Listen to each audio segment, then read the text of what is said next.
जय हिंद दोस्तों, मैं आपका फिर से स्वागत करता हूं आप सबके अपने YouTube channel ministry of aspirants में।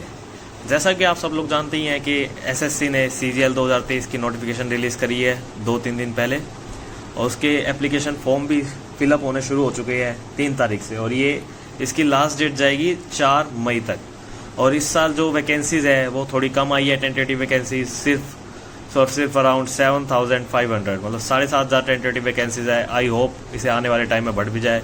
तो हम इस वीडियो में हम एसएससी CGL का फॉर्म कैसे फिलअप करना है उसके बारे में कुछ बातें करेंगे।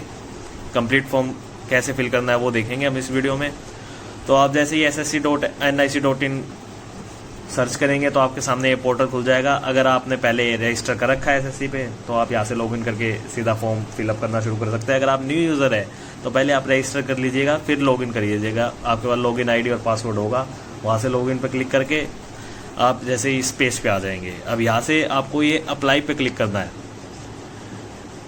अप्लाई पे क्लिक करने के बाद जैसे आपने जो रजिस्टर करा होगा और आपने जो कुछ डिटेल्स भरी होंगी वो कुछ डिटेल्स पहले से फिलअप होंगी और कुछ डिटेल्स आपको अब फॉर्म के टाइम फिलअप करनी पड़ेंगी।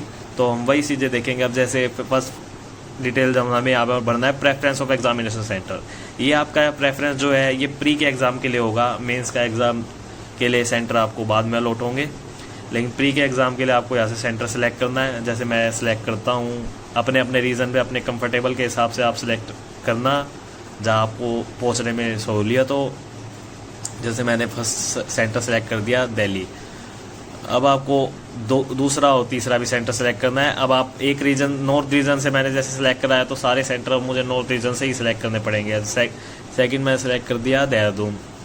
थर्ड मैंने सेलेक्ट कर दिया जयपुर।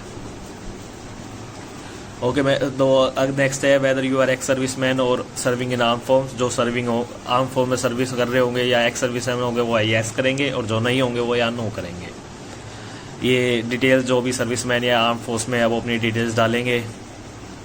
हम जैसे आगे चलेंगे, या have you been civil post for availing, ये एक्स सर्विस मैन के लिए है, ये भी सिविल पोस्ट के लिए अगर आपने कोई सिविल पोस्ट ज्वाइन करी है। ये ब्लाइंडनेस बेंचमार्क डिसेबिलिटीज़ है, category of blindness VH category से जो बिलोंग करते हैं वो या येस करेंगे।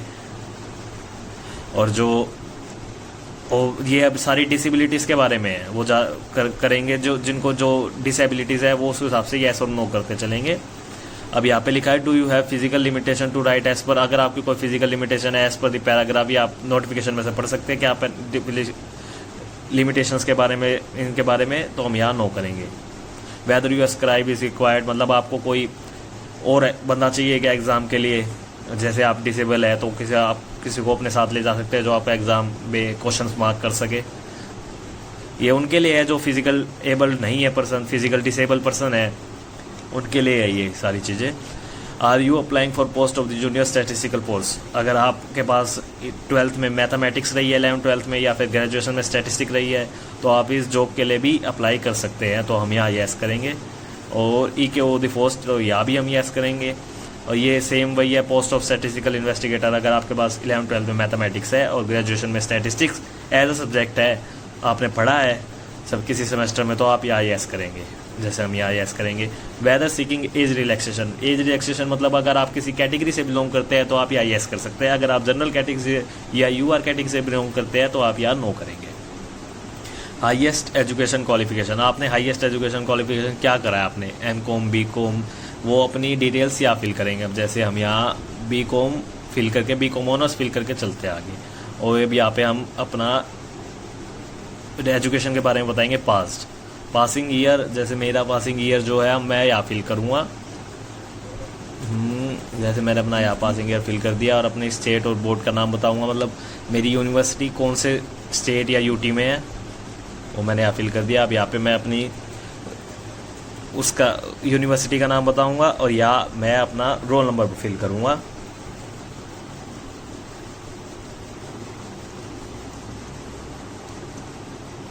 डालने के बाद अब हम यहाँ पे अपना ग्रेजुएशन का परसेंटेज डालेंगे या फिर CGPA डालेंगे।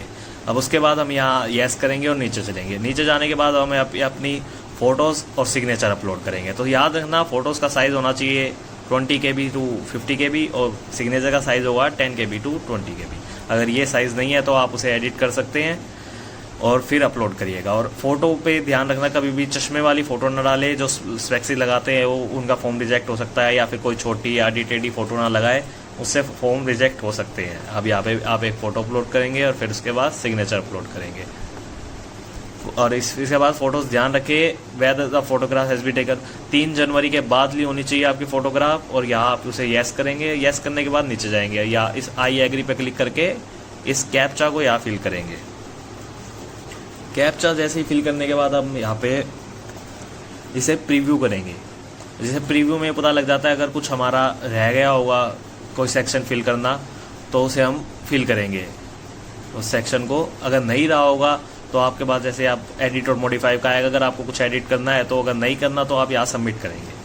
सबमिट करने के बाद आप ये यहाँ ओके दबाएंगे। अब यहाँ सबमिट हो चुका है। Application form receive, do you want to proceed for the payment. अब आप यहाँ पेमेंट करेंगे, पेमेंट के लिए प्रोसीड करेंगे। पेमेंट आपको ऑनलाइन करनी है ऑफलाइन, वो आपकी मर्जी है। अभी आप ऑनलाइन करके आप ऑनलाइन करेंगे। अब आपको इस पेज पे आ जाएंगे। अब यहाँ से आप चूज़ कर सकते हैं आपको किससे पेमेंट करनी है, SBI से, कार्ड से, UPI से। अभी जैसे मैंने UPI चूज़ कर लिया तो अब ये खुल जाएगा। अब हमें चेक करना है आप UPI ID भरेंगे या QR स्कैन करेंगे। जैसे मैं UPI ID भरूँगा और मैं अब यहाँ पे UPI ID फिल करके कन्फर्म पे क्लिक करके आपकी पेमेंट हो जाएगी। पेमेंट करने के बाद आपका फॉर्म फिलअप हो जाएगा। फॉर्म फिलअप होने के बाद अब आपको सिर्फ और सिर्फ पढ़ना पड़ेगा उसके लिए। तो अब रिलैक्स हो गए, फिर उस फॉर्म फिल होने के बाद पढ़ाई कीजिए। और इसका एग्ज़ाम जो होगा उसकी डेट आ चुकी है पहले ही कैलेंडर में। इन जुलाई में भी 14 जुलाई से आपके CGL प्री के एग्ज़ाम शुरू हो जाएंगे। तो अभी आपके पास ऑलमोस्ट 2.5 से 3 महीने हैं। तो मन लगा के पढ़ाई कीजिए। And all the best and जय हिंद।